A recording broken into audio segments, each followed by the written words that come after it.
to the next round of the tournament. We saw Akyaa Speed in a corner crying his eyes out like a baby. He cried more than Ronaldo cried yesterday, and it's just because Ronaldo was not able to make his World Cup dream come alive for Portugal. Now, football heartbreak does not only belong to the players on the pitch. Sometimes it hits the fans watching from the sidelines so hard that the tears start flowing. Now, popular YouTube streamer Akyaa Speed became the latest victim of World Cup emotions after watching his football idol Cristiano Ronaldo suffer another painful World Cup exit with Portugal. Now, the streamer who has built his online identity around his unmatched admiration for Ronaldo was left shattered after Spain's late winner ended Portugal's tournament journey in the round of 16.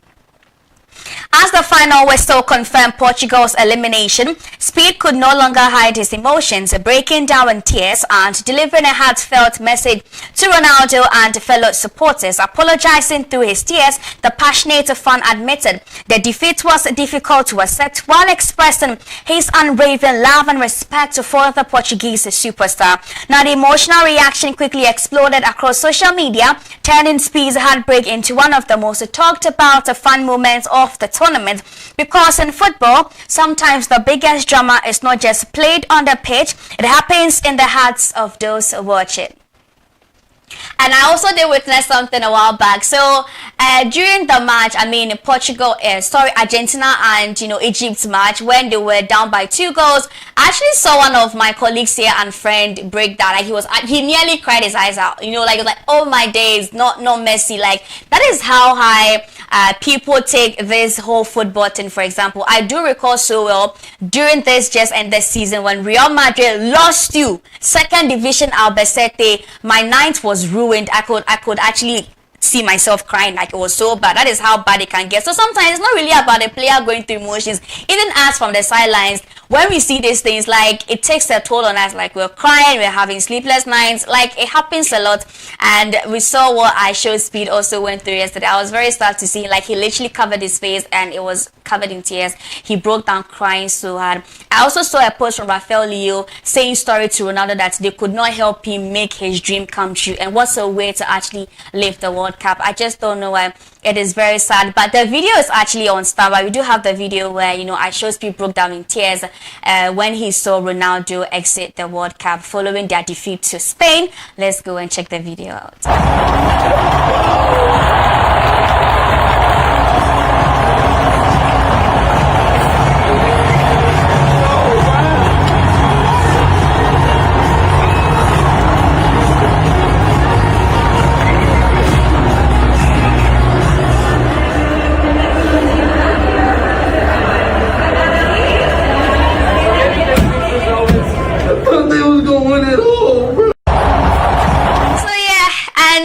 The sad part of it all, you cannot say better luck next time to Ronaldo, because he's 41. He's going to retire from national duties with immediate effect. So he really wanted to do something for Portugal, but nah, it didn't work. You see, I look at the whole squad from Portugal and I wonder, are these the same people that won the Champions League for PSG? Because you look at Portugal team and they are mostly dominated by Paris Saint-Germain players. Vitinha was like a rock star this season. Nuno Mendes, we have lots of people, João Neves. But then you come here and play for Portugal and I'm like, what is really happening? I just don't get it.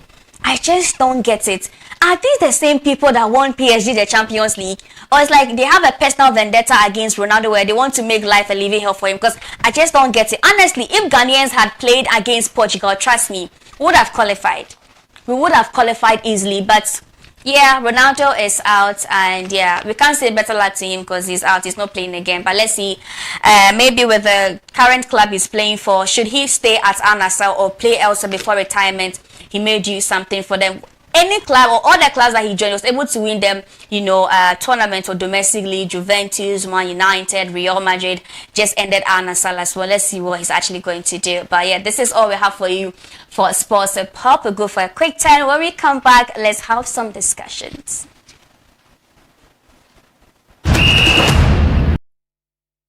One, two, three.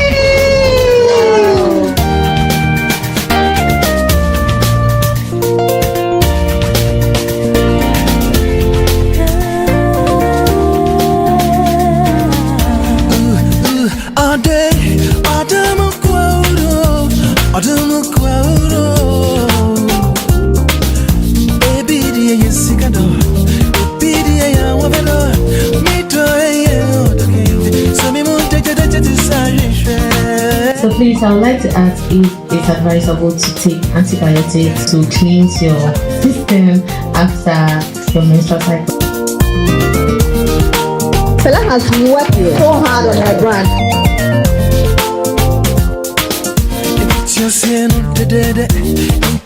Fela is officially the brand ambassador for Classy Sanitary Pads. I want to be proud, very comfortable, telling someone to patronize this product. So it's not even about the sales. And as I'm talking to you, I'm wearing one. So please clap for her. I'm saying it out loud because, early on we said we want to have conversations around menstrual cycle, hygiene and all, and we need to be very comfortable, very open-minded, and very vocal to start telling our kids about this thing. If you're watching me, it's not because I want us to make sales. I want you to use a good product, and I want to be a testimony that these products are very good.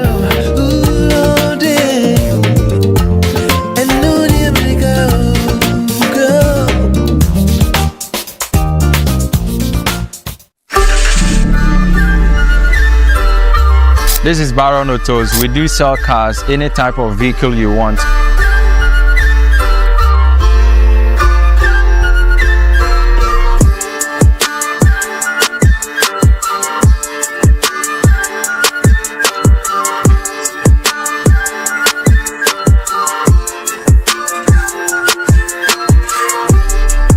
So when you buy a car at Baron Autos, we implement a policy that we will help you acquire a license free stress. You are not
in a conversation, so we get to take his opinion as well. But we're going to take the stories before we do engage him in a convo. We have our first discussion, and we're going to talk about the fate of Brazil. Last week we spoke about Germany. Today we talk about Brazil as well. So they were not even able to advance to the quarterfinals.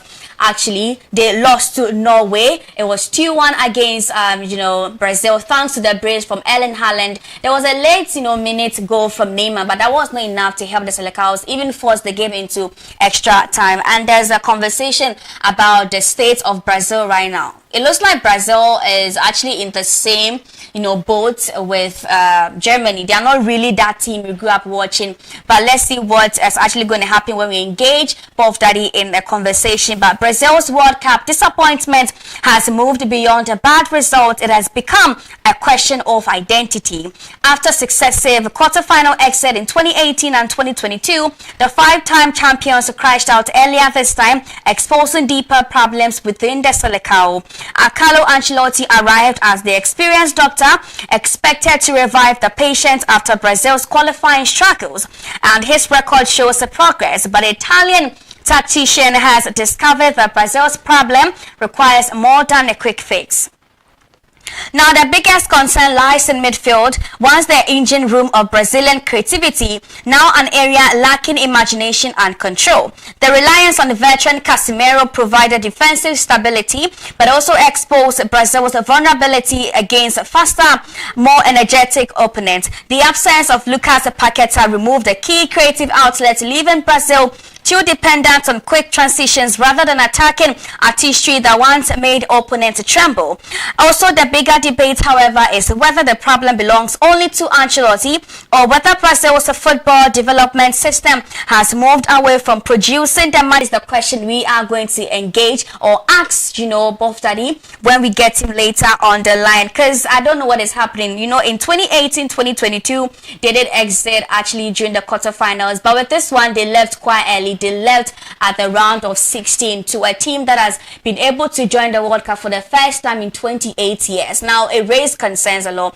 Personally, I did find Ancelotti's squad list a bit questionable. The fact that João Pedro, that won Chelsea's best player of the season, was not called, and also Lucas Paqueta as well, and lots of questions. Personally, I was not really expecting Neymar to even make an appearance, even though some people feel his leadership and his presence is enough or is going to help the team. I really did not see that for Neymar, who has also said he's not going to play for Brazil anymore following their defeat to the Norwegians. But this is what is happening. Is Ancelotti the right man? Coming in from Selecao, they have decided to retain Ancelotti as the head coach for the Brazil national team. They want him as the coach to help them again qualify for the 2030 edition of the World Cup tournament. But is he the right man, or they have made a big decision or bad decision retaining him as the head coach? Now, on to our next discussion. We're going to talk about, this is not the fate of Ophelia, but the fate of the Ghana Black Stars. For the fifth time since our football history, we qualified for the World Cup and we landed in Group L alongside England, Croatia, and also Panama. Now, prior to our campaign at this year's tournament, we did engage in some international friendlies. The last two, it was against Austria and Germany. 5-1 against, Austria. We're battered 5-1 from the Austrian side. And also Germany, it was 2-1. Not really a bad result, we would say. But then after that, we did engage in the last one against Wales, and it was a goalless draw. It was a draw actually against the Wales side, which kind of gave hope that maybe Ghana would do well. We began our campaign on June 17 against Panama, and were able to actually snatch 3 points from Panama thanks to Caleb Irenchi. Then our next match again was against England, and the plan of Carlos Queiroz and the Ghana Black Stars was to just defend. I mean, Hurricane said it. If you're playing against a team that they are so close to defend, you know what you're up for, and which I find a bit disrespectful, because a defensive game is also part of the tactics that coaches or players deploy on the pitch. They use, as a means. So Ghana played the defensive game and were able to share points with England. That 4 points gave us the automatic qualification to the round of 32. Now, our last match was against Croatia, and we did lose to Croatia as well. It was 2-1. Against Ghana. So because of that, we faced Colombia in the round of 32. Now, people were happy that we lost to Croatia because, you're going to meet Portugal. I'm not scared. But then Colombia, we may do well. But then we lost to Colombia. It was just 1-0 against, Ghana, and that is where we said goodbye. We bid farewell to the tournament. Now, there's a lot of conversations, coming up. Recently, we saw a letter that Carlos Queiroz posted where he explained some things. Now, during if you read the letter, you would really understand that according to Carlos Queiroz, Ghana's problem is not really on the pitch. It's not about the players, but it's something external. It's more from a higher authority. That is what Carlos Queiroz is actually saying. Coming in from the sports minister, he's saying that the GFA did not influence the collar, but which I feel like is not true. They did influence. Because tell me why. Barawan has been inactive for 4 years, and all of a sudden he appears to play for. Let us really understand, but there's a lot happening, and the question is, what went wrong with the Black Stars? Now, Ghana's World Cup dream ended with a narrow knockout stage defeat to Colombia, but the result only highlighted deeper concerns surrounding the national team. The Black Stars struggled to impose themselves when it mattered most, finishing their decisive. So these are the topics or stories up for discussion, and we are going to engage Bob Daddy. Oh, he is already on the line, and honestly, I can imagine how he's feeling right now because his greatest of all time just sent Argentina to the quarterfinals of the 2026 FIFA World Cup. Bob Daddy, good evening to you. Good evening. How have you been?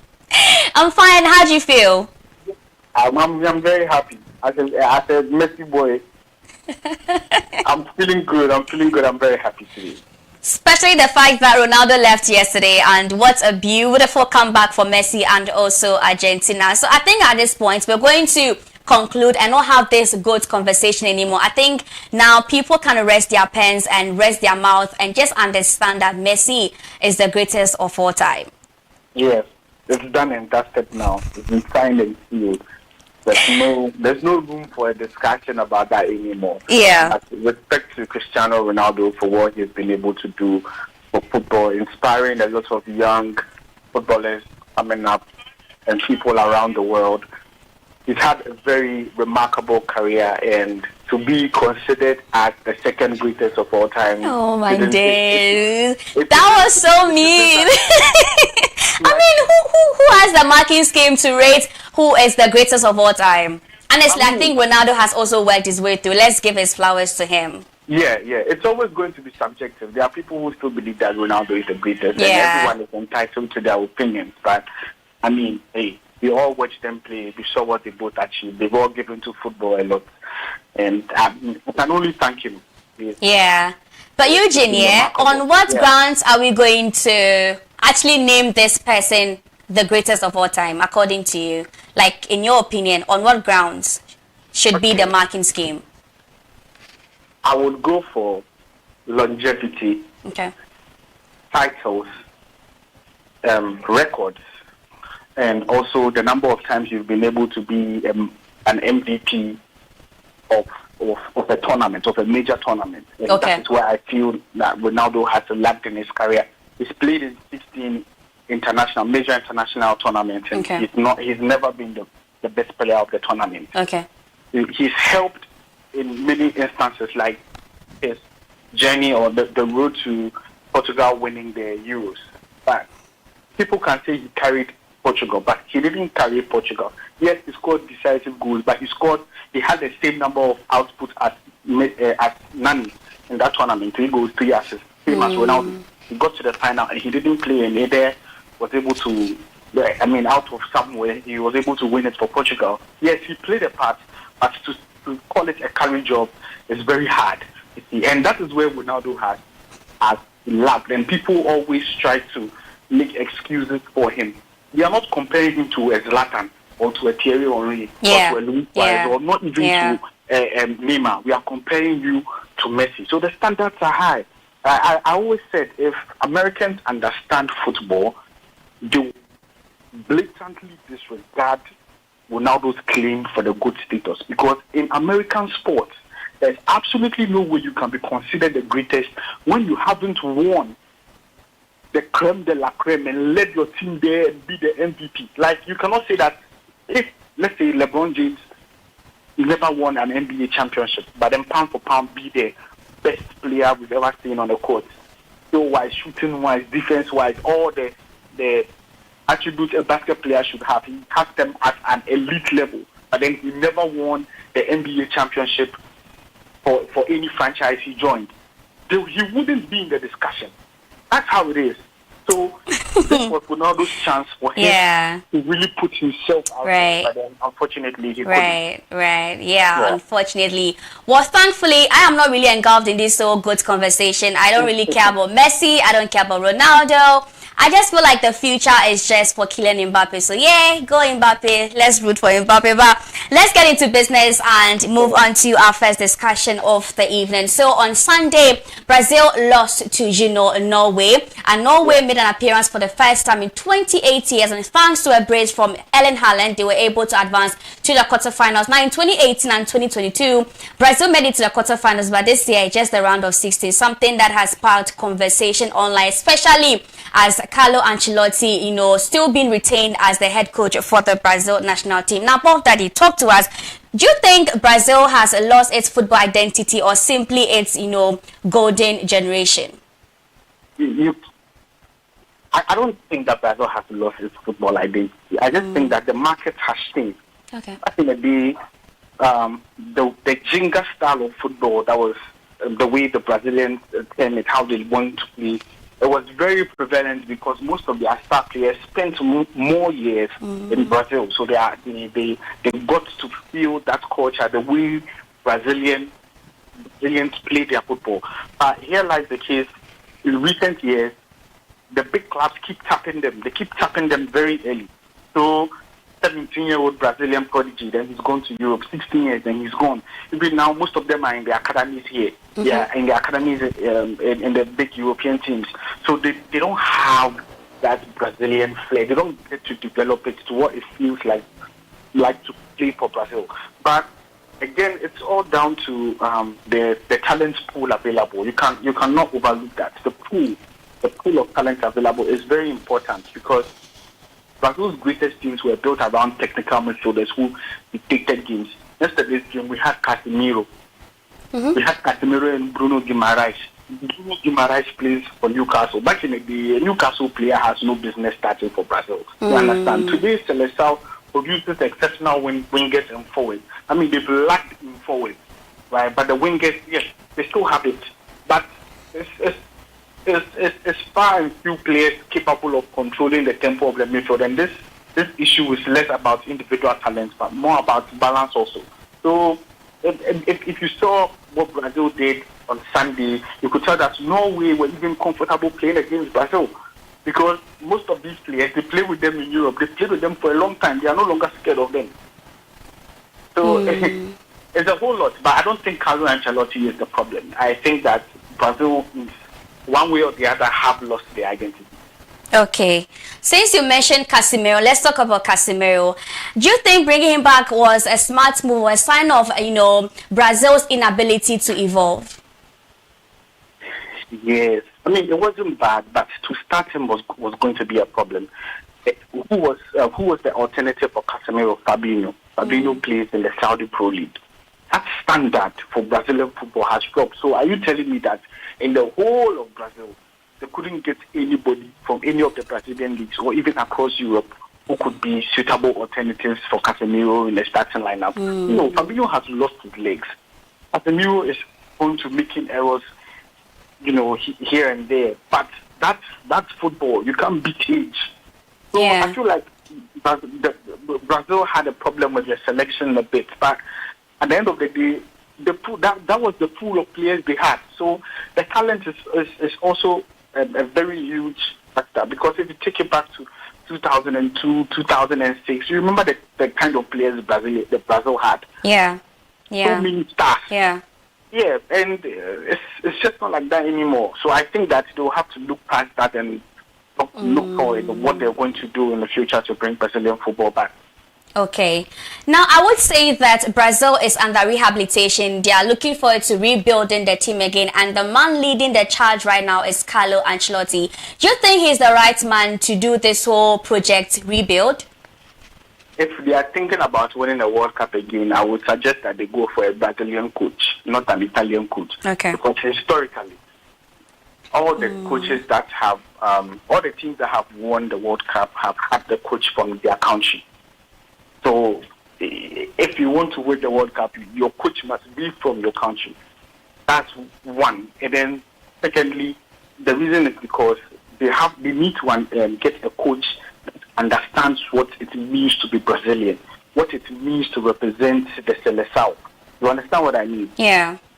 How he's going to integrate the next generation of players and be able to get the best out of them.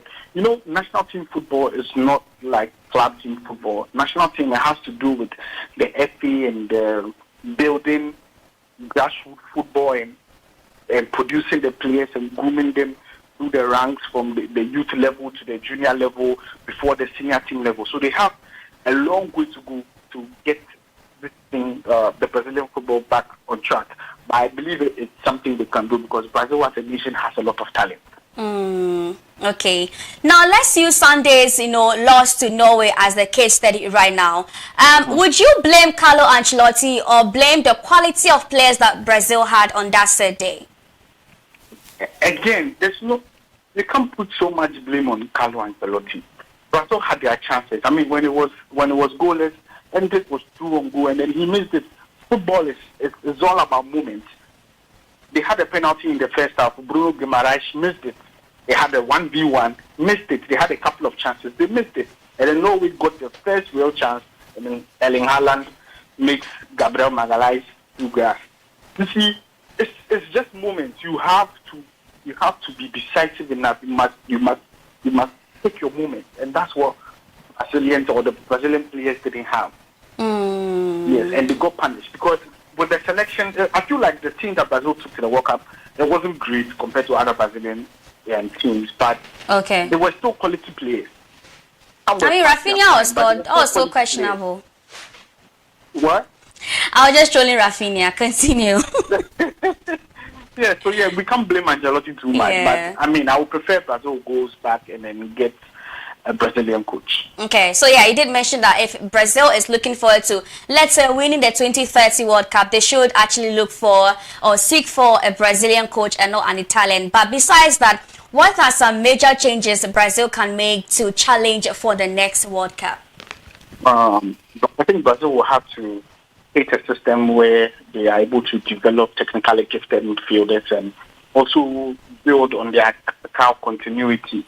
So the youth level, the junior level, the senior level, there must be a level of consistency and continuity among the three ranks so that when you're promoting players, it becomes a smooth transition. And they also need to get a fixed starting 11, like a team that is consistent and cohesive. And they also need to get improved squad depth and also restore the confidence and the attacking identity. That is where they lack. So they really need, and the players, Vinicius and Co, they need to immerse themselves and take the responsibility because now Neymar is no longer there. The whole of Brazil is going to rest on Vinicius' shoulders. He has to be the dog. He has to be the main man. He has to do it for Brazil. So I feel like the players also have to look at themselves in the mirror and then take the responsibility and then try to be the best version of themselves. Okay, so that'll be for our first discussion. On to our second one, and we're going to do something personal. We're going to bring it home and talk about the Ghana Black Stars. Now, we made an appearance for the 5th time. We're talking about the World Cup, but unfortunately, we lost to Colombia, and that sent us packing to Accra again. And now, let me talk to you both, Daddy. Before even the match, right? What were you expecting? Oh, I was expecting Ghana to lose. To what? I was expecting Ghana to lose. To lose? Look, you are only as good as your last game, right? Yeah.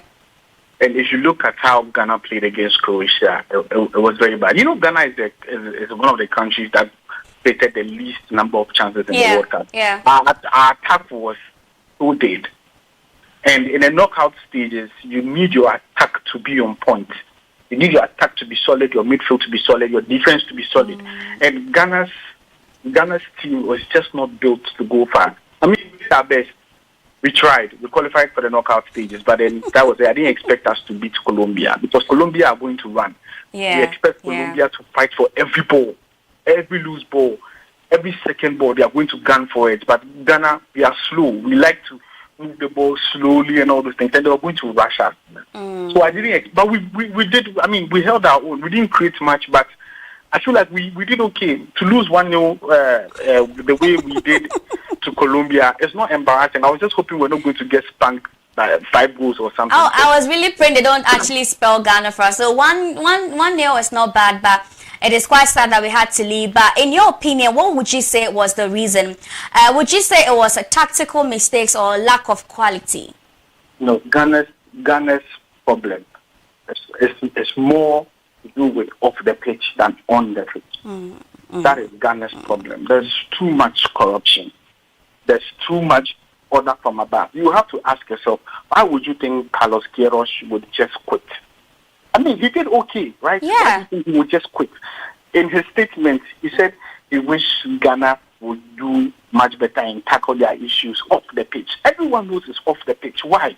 Because these GFA officials, they all have their favorite players. Some of them are agents to those players, or they are in contact with their agents and things. They have contracts and deals where, like agreements where there are some percentage cuts and things like that. Everyone would want his player to play, because there's no way any manager in this world would tell me that a player like Jordan Ayew, throughout his career, has been part of about 6 relegations.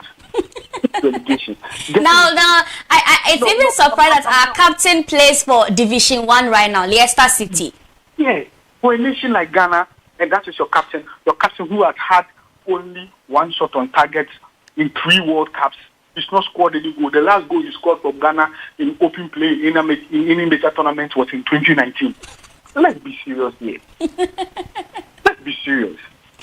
You see, so it's the selection. Look at the centre back pairing and the goalkeeper pairing. Okay, fine. Your first goalkeeper is Atizigi. Yeah. In the first game at halftime, Atizigi was hit. Yeah. No problem. You bring in Benjamin Asare. Benjamin Asare has been able to establish a solid defensive unit. Now we don't concede so many attempts on goal because he's got Ajete and Opoku in front of him. A very solid centre back and defensive pairing. And now you get into the quarterfinal stage and you decide to just leave Ajete out and then change Benjamin. Who does that? Yeah. In a major tournament, who does that? And you cannot tell me that a coach like Carlos Queiroz does not know what he's doing. Definitely orders from above. So Ghana's problem, it has nothing to do with what happens on the pitch. If they are able to solve what happens off the pitch, then we will be able to translate what happens on the pitch to positive results. And how did you even take the return of Baba Rahman to the squad? Because for like almost 4 years, he's been missing in action. And then we're about to name our squad list for World Cup, and then his name is on the list. And then we do know he is, someone's agent in there. We don't want to mention names, but how did you take Rahman's name? I mean, I wasn't surprised because of the rot in the GFA. No one was surprised. I mean, people were livid, but what do you expect? That is Ghana for you. Because if a player who plays for Montreal, like Prince Owusu, who this season has scored 9 goals and 6 assists in 14 games, last season scored 13 goals and 3 assists in 34 games, doesn't get a sniff of World Cup minutes, but you are playing Jordan Ayew. Come on. It's sad. It's serious. So we need a reset. Look, this is a problem with Africans or colored people in general. We take corruption too far. And that is why we are never able to cross the line. So, Ghana, Eugene, that was so salty. But anyways, World Cup, AFCON is up in a bit. So, in your opinion, what do you think some changes needed to make the Black Stars competitive again? You know what? Everyone knows what Ghana has to do, right? I don't know. I don't think that we will be competitive in the next AFCON. Look at the African teams right now. look at their performances at the World Cup. I mean, some have been lackluster, like Tunisia, but the African teams did very well. They held their own. I mean, Egypt just got eliminated, but they put up a good fight. You could tell that Cape Verde did amazing. Yes, look at Cape Verde. Look at Ivory Coast. I mean, it was disappointing, but they played very well. Senegal. Morocco is in quarterfinals now. Look at Morocco. Look at Senegal. So you're going to, and look at even the countries that didn't qualify. Nigeria is a very strong team. So getting, preparing for the next AFCON is not going to be an easy feat. We don't have to rest on our laurels. We really have to make positive changes. We need to get in a manager who wouldn't take orders from anyone and do what's best for Ghana. But that's the problem. If you're a manager like that, you will not be hired. You will not be hired. So everything has to change. Grassroots football has to change. The GFA has to change. I don't know whether we can do a transfusion in their offices and get all of them out of there. But you get me? Yeah. It's serious because all the African nations are very solid. Morocco are doing very well in this World Cup, and guess what? Only 4 players in this Morocco team were present in the 2022 World Cup, where they got to the semi-final of the World Cup. Only 4 players are present. They brought in new players, and they are still doing very well. Why? Because they created the system. They created a system where their players could thrive. And they were honest about it because they cared about Moroccan football. They didn't care about their pockets and making profits. Look at what they are doing at the Baba Yara Sports Stadium. But why is that questionable? We're trying to, have a rehabilitation done. It's just a traditional way of doing it. Why is it so questionable? It's very questionable because if you need one of the things that creates development, right, is creating an environment for your players to thrive. And you cannot also overlook the equipment and all the things that come into play. And one of them will be a good pitch. Look at the amount of money they raised or the amount of money that goes to the GFA every year.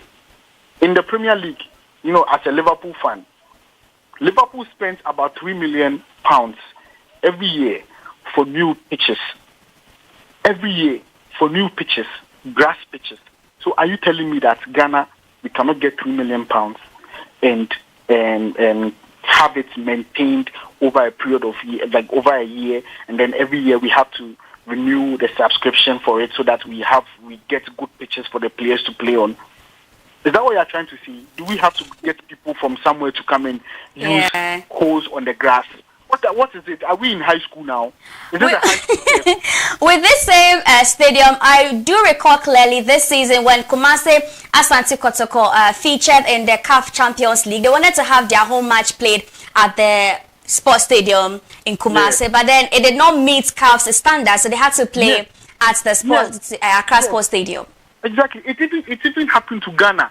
In the CAF qualifier recently, we had to play in another country. Yeah. And it's very bad. So if you look at all of this, how do you think that the country can progress? If you want best students, you have to create a condition or an environment for your students to thrive, to be able to learn at their very best potential or ability. You cannot go and put a student under a tree and expect him to perform like a student who has all the amenities and things that will make them learn far and wide. It will never be the same. It's not like they are not learning in a conducive environment but under trees, because the result they keep producing is nothing to write some about. But we've given it to the authorities, to the coaches. But let's talk about the players itself. Is Ghana producing enough quality players to compete at the highest level? Yes. Well, we are not producing them, but there are a lot of Ghanaians who play professional football abroad who are very capable of doing very well for Ghana. We do have it, but player development must improve. We must also start it here. Coast football is dead. In America, if they want to build or they want to develop players, they start very young from high school.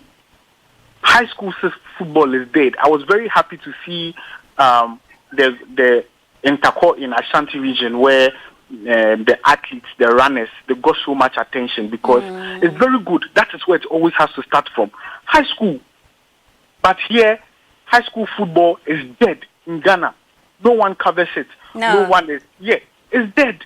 So most of the players, when they dedicate their time in high school to train and become, or try, they hope to become professional footballers one day, they all find different courses to do in university, and then their football dreams just get thrown away like chaff blown by the wind. Some even travel to the diaspora and play for a different nationality. Yes, we are not able to develop them here, and it's very bad. We must create a system that says that, okay, so if you are an athlete, this is your pass mark. This is what you do. If you don't exceed this mark, you cannot play sports in Ghana. Then we have amenities. We have people funding scholarships and things. Because, look, it's crazy how our part of the world, everyone says, oh, when I grow up, I want to be a doctor. When I grow up, I want to be a this. Your best doctor, neurosurgeon and things, every year, if he's going to, his payouts, if his take home is going to be very big, then it will never gross an average footballer's wage in Europe. Do you see what I mean? Yeah. And it's very good for even for the economy, because it will take a lot of people off the streets. A lot of people are talented. Look, let's be real. It's because you are born in Ghana, so you don't really even know your talent. Maybe you would have been, yes, maybe your talent is to be a world ski champion. Maybe I'm a footballer myself, but yes, yeah. You are born in Ghana. How would you be able to reach that potential? You will never be able to reach it. So we have to take it seriously. Yeah. We have to take it seriously in Ghana. Develop a system. Okay. Pay attention to coast and grassroots football. We don't even have community footballs anymore. Yeah. I see that we have Greater Accra regional basketball championships and things that goes on. Why don't we have some for football? Even the basketball that they have, how far do they take it? There's no funding. There's nothing. Nothing. All the people there, the boys who play basketball there, they all want to play in the NBA one day. Where's the opportunity? You don't even hear about this NBA, games here. It's just so you don't hear about it. When they go through to when they have African tours, right? They don't even come to Africa because we don't even have the facility. We don't have it. We don't have it to house them, to groom the young boys. It's the same in all the sports. That is why Ghana does not excel in any sports internationally. Any sport, not track and field, not basketball, not football, not tennis, nothing. Okay. Yes. So, we're still going to try again. So far as we're still part of FIFA and the World Cup, we're going to try again. But what lesson must Ghana take from this World Cup disappointment? I think we can use Morocco as a template, because a lot of the Moroccans were not even born in Morocco. But they created a system where the players believed that it would be nice to represent their countries. You understand? Brahim Diaz has every right to play for Spain. Yeah. He's playing for Morocco. I was listening to Atapuku the other day, and he was talking about how when he went to Netherlands, he wanted to speak to Timothy Fosu-Mensah, Manchester United's centre back, to speak to his mom, or his mom to consider the possibility of Timothy Fosu-Mensah to play for Ghana. And she outrightly rejected it. And she had valid reasons. Say Ghana for, then they'll tell you to pay something. Then Obaya Mebano Kopra, Nani Carrier say. It's not true. We had a conversation about Edin Ketia that saying that he wanted a child to play. They asked him to pay money. Like it keeps happening and happening. It's so sad. Yes. Where is the credibility? Prince Owusu's sister was on TikTok saying that they were going to, the only way he will play is if he gives out 70% of his earnings from the World Cup to whoever. What is that? Do you think they will come? They won't come. There's no credibility. This issue, Sule Muntari and Kevin Prince-Boateng started talking about this since Brazil 2014. How many years now? 12 years. And we are still here. Still the same. We'll change GFA president. The cancer will still be there. Yeah. So until that, I'm sorry, Ghana is not going to win any AFCON. We're not going to get close anymore because the rest of Africa has caught up. This is very, very sad, but unfortunately, time is not really friendly to us. So we have to do this another time next week. But before we do wrap up, Bob Daddy, right now, who is the best midfielder in the world? There's a conversation regarding that as well. That's difficult. That's difficult to tell. I mean, with the World Cup right now, who is the best midfielder? For the World Cup, I have to give it to Rodri. Rodri? Okay. Yeah. That's quite surprising. I was expecting Jude Bellingham. No, Bellingham is not. I don't know who made him a midfielder. The one who made him a midfielder has done a great disservice to Bellingham's career. Bellingham is not a midfielder. He's not a midfielder. He's a box crusher at best, or a second striker. Yeah. Yeah, but to define what a midfielder is, control the tempo of the game, bring others into play, create chances. Yeah, create chances, cover grounds. Defensive lines, cover grounds, recover ball. Rodri, hands down, this tournament. He's superb. Rodri for Spain. Interesting. Yeah. Interesting. But Eugene, thank you so much. What will be your last words before we wrap up on the show? I mean, well, I hope everyone is enjoying the World Cup. We'll end in a couple of days, and we all hope that, I hope that Argentina wins it. And next time, I pray that Ghana becomes better. We put things, we become better generally so that we can go further. Yeah. Because the way Morocco is performing in the World Cup, I wish it was Ghana. Okay. Yeah. Thank you so much, Bob Daddy, a.k.a. diehard fan of Liverpool and Lionel Messi. We'll see you some other time next week. So this is where we draw curtains on this week's episode of the Sports Reports right here on Showbiz TV. We brought you the rundown where we gave you the latest updates in the world of sports across all the sports discipline, tennis, basketball, you name it, both local and international. We also gave you the sports pop where sports collides with entertainment. And today we spoke about, the emotional state of I Show Speed following Ronaldo's exit from the World Cup tournament. And also with our sideline opinion, we spoke about the Seleçaos and also the Ghana Black Stars. What is the way forward for the Ghana Black Stars, and is Carlo Ancelotti the right man to lead the Seleçaos for the 2030 edition of the World Cup? To you, my viewer at home, thank you so much for doing the listening and also the viewing. Let's get interactive on our socials: Instagram, Facebook, TikTok, X, and YouTube. It is Showbiz TV. Like, comment, share, and let us know what you think about the stories we display. Personally, my TikTok is Beyond 90GH Sports News Analysis. My point of view, my reaction, that is the best place for you to be. Many thanks to my executive producer, the producer of the show, MC Rao, camera personnel, makeup. Thank you so much, guys, for making this work for me and my viewers this evening. My name is Nanecha. Have a lovely evening, and I'll see you same time, same place next week. Big place, bigger stories. I bring the whole field to you.